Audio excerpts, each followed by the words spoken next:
On behalf of President Merrick Gertler and the University of Toronto, it is a pleasure to welcome you to this Fireside Chat, featuring proud U of T alumnus and co-founder of Moderna Therapeutics, Dr. Derrick Rossi. My name is Christine Allen, and I am Associate Vice President and Vice Provost Strategic Initiatives at U of T. As a faculty member, researcher, and business co-founder in the bioinnovation space, I am honored to welcome Derrick back to Toronto to share his entrepreneurial story, mRNA expertise, and insights with regard to commercializing research and what Canada must do to solidify our position as a bioinnovation powerhouse. Derrick earned 2 degrees from the University of Toronto and credits the university's decades-long track record of pioneering stem cell research for propelling his career as a successful entrepreneur. He is a respected global citizen with a unique perspective on how to combine expertise from academia, the private sector, and government to create impact that no one entity could achieve on its own. As we celebrate the 100th anniversary of the discovery of insulin and U of T's role in this world-changing innovation, it is evident that the momentum started by the likes of Banting and Bast lives on in its innovators such as Derrick Rossi. The future is bright, and we must continue to work together to ensure the health of Canadians. It is now my pleasure to turn things over to Manjula Selvarajah and Derrick Rossi. Biotech and health innovation is booming around the world, and there's strong interest in Canada's growing health and biotech sector. Let's get an important voice on the scene to weigh in and share his journey. Moderna co-founder, Dr. Derrick Rossi. Dr. Rossi is a stem cell scientist and a serial biotech entrepreneur, once named as Time Magazine's 100 most influential people in the world. His efforts in the development of cutting-edge technologies and novel therapeutic strategies are at the forefront of regenerative medicine and biotechnology. He has deep Canadian connection. He earned his bachelor's and master's degree in science from the University of Toronto and his PhD from the University of Helsinki. Until his retirement from academia, he was an associate professor at Harvard Medical School and Harvard University and an investigator at Boston Children's Hospital, where he led an academic team working on stem cell biology and regenerative medicine. Discoveries made in Dr. Rossi's lab led to the formation of several leading biotech companies, including Moderna, Intellia Therapeutics, Magenta Therapeutics, Stelexis Therapeutics, and most recently, Convelo Therapeutics, where he currently serves as CEO. Hello, Dr. Rossi. Good morning. Delighted to have you here, and so glad, especially at this time. I mean, it is definitely a difficult time globally, but I think there's really a spotlight on biotechnology. So particularly delighted to have this conversation with you. So for the entrepreneurs, researchers, and investors in the room, how did you know back in the late aughts that mRNA science was something special? Well, so I have my training in molecular biology. I actually trained in molecular medical genetics at U of T in the early 90s, I think. So I have always known that DNA makes mRNA, makes protein, makes life. Mutated DNA makes bad RNA, makes bad protein, makes disease. There are 6,000 genetic diseases. That doesn't include cancer. So when we started working on mRNA and turned into modified mRNA, we could talk about that. But anyhow, basically mRNA, it's one of these one of the 3, I call it the trifecta of life: DNA, mRNA, protein, life. So as soon as you have your handle on one of those, and actually mRNAs had never been brought to bear as a therapeutic, whereas DNA had with gene therapy, and certainly protein therapeutics. There's over 120 different approved, FDA-approved protein therapeutics. But once we got a real good handle on mRNA and showed that we could use it therapeutically, then the world of possibilities opened up. I mean, really, one of the biggest challenges we had was, what do we work on? Because we could work on so many different things. And I have to say that, vaccination was not high on the list. Mostly because of the reason that it's a well-met therapeutic paradigm already. I mean, the vaccines that we have out there work, and they work well. Moreover, it's kind of, from a business perspective, a low margin, vaccines sell for, what, $20, $30, $40 a shot, whereas, this Biogen treatment for Alzheimer's, which just got approved yesterday, or 2 days ago, is now going to be a $75,000 a year drug. So not to say that that was the thing that was really driving what we were working on. It was more, what do you work on first? Because you want to demonstrate that the technology works, and so you can build on it. But Moderna had vast ambition from the get-go. We always dreamed of making it a large platform company with multiple different therapeutic areas, and that's been borne out. Now, we've seen the science used to fight COVID. Do you think that the vaccine industry will move to using these new technologies to combat other diseases? And what benefits could it bring to those battles? Yeah, absolutely. So I think the whole vaccine industry will move to mRNA. It's all likelihood, for no other reason than cost of goods. I think, right now the cost of goods is higher because it's new and the infrastructure and the manufacturing infrastructure is being built up. But once that's built out, it is a much simpler and cheaper technology. So for no other reason than that, I think it would be that. Not to mention, you have the benefit of this, speed with which a new product can be developed. I mean, COVID's a great example. SARS-CoV-2 sequence published, next day mRNA designed, 42 days later, a clinical product ready to go into patients. That's like unheard of. You could not do that with traditional vaccine technology. So, you can really tailor these to, very specifically target, let's say emerging variants, which is what's happening with SARS-CoV-2. So there's already variant-specific mRNAs in the clinic. So there's so many reasons, and let's not forget, really good efficacy and safety profile, as treated through hundreds of millions of people now. So I think the whole industry will go to mRNA. What are some of the other applications for mRNA that you're really excited about? Well, there's many, because like I said, DNA makes mRNA, makes protein, makes life, also makes disease. So there are many things in the pipelines of Moderna and BioNTech. Oncology is a big application. Secreted factors, regenerative approaches. I mean, there's many different paradigms, and there's different programs moving forward in all of these. I'm really excited about the oncology applications. Oncology is something that almost all of us have to deal with at some point in our life, our families.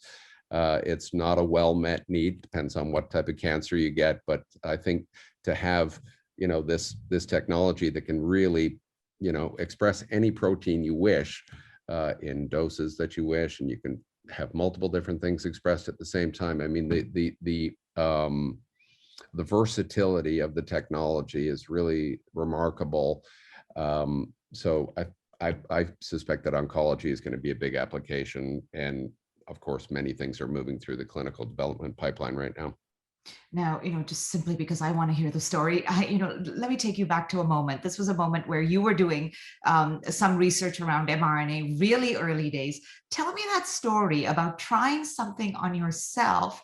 The story around jellyfish protein. I'm curious to hear it. Well, it's actually not something you're supposed to do. So to any young researchers out there, please don't inject yourself with what you're working on. It's a really bad idea. But we had succeeded in developing this modified mRNA technology that we could express essentially any human protein we wished at any time, or jellyfish protein, or firefly protein, or essentially any protein. And we were using it in cells in the dish first, and then we moved to animals, and it translated very quickly to animals. And I thought, well, there's another and I had many people in my lab. I wasn't going to ask anybody else to do it. So I know what mRNA is. There's about 300,000 copies of mRNA in all the cells of our body right now. So it's not like it's a really foreign substance to us. It's true, it comes in from the outside of the cell, whereas normally it's made internal to the cell in the nucleus and it's exported. So that is different. It's coming from outside of the cell, that's for sure, into the cell where it must get to the ribosome to make the protein that it encodes. But I just wanted to see quickly whether or not I could be the first human dosed. And we had this jellyfish protein. It's called green fluorescent protein. Under a certain wavelength of light, it glows green. So we put it into a little lipid vehicle and put it onto my arm. It didn't work because the skin is a really good protective layer. And of course, I'm not a delivery expert. We kind of knew that was going to be the case. So I really tried to get it in there, maybe past a dermal layer or two. I mean, it would have worked had I used needles, but we didn't do that. If I had it, just give a little subcutaneous injection, it definitely would have worked. But anyhow, the next day, I'm holding UV light up to my arm, and all I really got out of it was a bit of a tan on my arm. And maybe if you used your imagination, there was a faint green glow, but it wouldn't be really expected to work because getting past this, protective layer of our skin is not easy. It's interesting. You've been at the forefront of several companies, several great ideas. I just wonder, I read an interview with you by the University of Toronto, where you talked about how you decide what problems to work on. Because as a scientist and a researcher, you could follow so many threads. Talk to me about how you decide what thread you're going to follow on, what problem you're going to solve. Yeah. Well, I was a basic researcher for many years, and basic research is really fundamentally important. But at some point, I don't know what, some little lever was flipped in my brain, and I started to think, well, if we answer a science question, could we translate that to impact human health? And so all my focus was on that. And so the first and foremost is you have to say, well, are you working on something that's an unmet need? Because I don't like to work on things that's well met, and there's good drugs for it, and I don't, why work on that? It doesn't make any sense to me. I like to work on things that potentially have the impact to really help. I have a family and I have kids, and if they're sick, I'm hoping somebody's working on something for them. So first and foremost, is it unmet? Then the technology or whatever approach you're taking, you really have to know that there's a path forward, or you have to sort of look a bunch of years into the future and see the path forward to that translating clinically. There's some great scientific discoveries made all the time in labs around the planet, but they're not at all ready for prime time. They're just not going to be able to translate, at least in their current iteration. It could be that you work on them for many years and they can. I talk to young companies all the time, and they pitch ideas and science to me, and it's clear to me pretty quickly, somehow, I don't know, I'm good at that, of whether or not there's a path forward or not. So I look to see if there's a path forward, and you have to really sort of project into the future for that. And yeah, I mean, that's the starting point is unmet need, and then is there what you're working on? If you succeed in what the question you're answering, is there a path forward to make it to the clinic? Now there are obviously several labs and researchers across the country that are hoping for this kind of an exciting path for them. What can Canada do to become part of the global supply chain for biomanufacturing? Yeah, I've been advising various arms of the government. It's investment. It starts with investment, obviously. I mean, I'd love to see, I'm going to go for the big picture, and there's models for this. So, South San Francisco, for example, was the first, big biotech center, and then Boston, Cambridge, another, now it's, the global center for biotechnology on planet Earth. And there's so many things that are needed to make that, but there's a long-term vision. So for example, I'll just say in Boston, Cambridge, Massachusetts, which now is amongst the most expensive real estate in the country, the US, used to be like parking lots and shady, it was not a nice neighborhood. And, they just, I guess the city planner said, hey, let's, we've got Harvard nearby, we have MIT nearby, lots of great sciences coming out of there. We need a place to put all these companies. If you look at a map of Cambridge now, the biotech map of Cambridge, it's just studded. And so basically there was this large swathe of land that they said, let's develop into this biotech hub. But first it starts with Harvard and MIT. So for Canada, I would say we'll do it around a center with great science, University of Toronto, Montreal, BC, someplace, there's great universities and academic centers throughout Canada. I don't want to, I'm from Toronto, so I went to U of T, so I know it well, but also, this land, and then, the ecosystem involves venture capitalists and money and IP experts and entrepreneurs that have done it before. And then ultimately, big pharma comes in, because their model for advancing drugs to the clinic is no longer their own R&D arms, which they used to spend a lot of money and not make that many drugs. Their model now is to scoop up biotech companies that are much better at it. They're much more nimble. They're much more focused.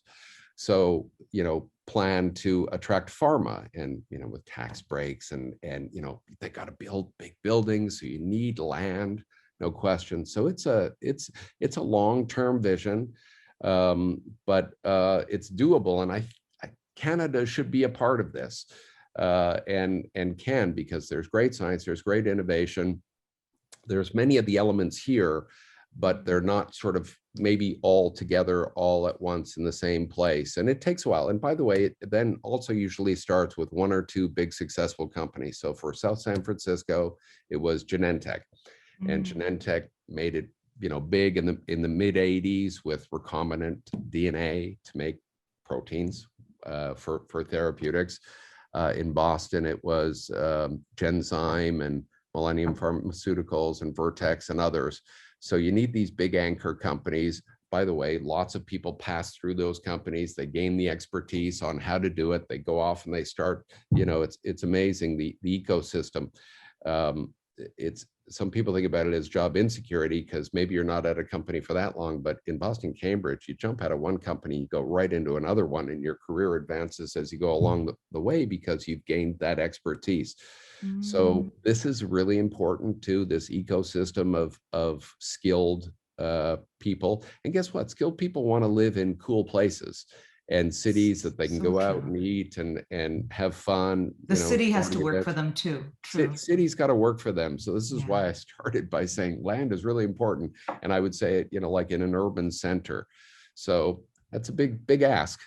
Yeah, but it makes sense that you need all of these pieces to come together. I mean, you've painted a really long, really vision that is going to take a couple of years. What then can policymakers do to ensure that Canadian-made biotech and health ventures stay here while we're trying to realize that sort of perfect ecosystem? Yeah, well, I mean, I think big pharma and big business responds to tax breaks. I mean, it's like, it's as silly as that, but, incentivize in whatever way possible to keep that. You've got to incentivize, because if there's, if the grass is greener across the border and it's cheaper to make your product there, and, whatever, the people in charge are going to, ultimately the finances are what dictate this in the end. So you have to make it, you have to incentivize, because let's face it, these are long-term big money bets. Biotech it's a big money operation. It's a big bet, and there's no guarantee of success. So you really have to incentivize people to make those types of investments. To make those jumps. Those long-term investments.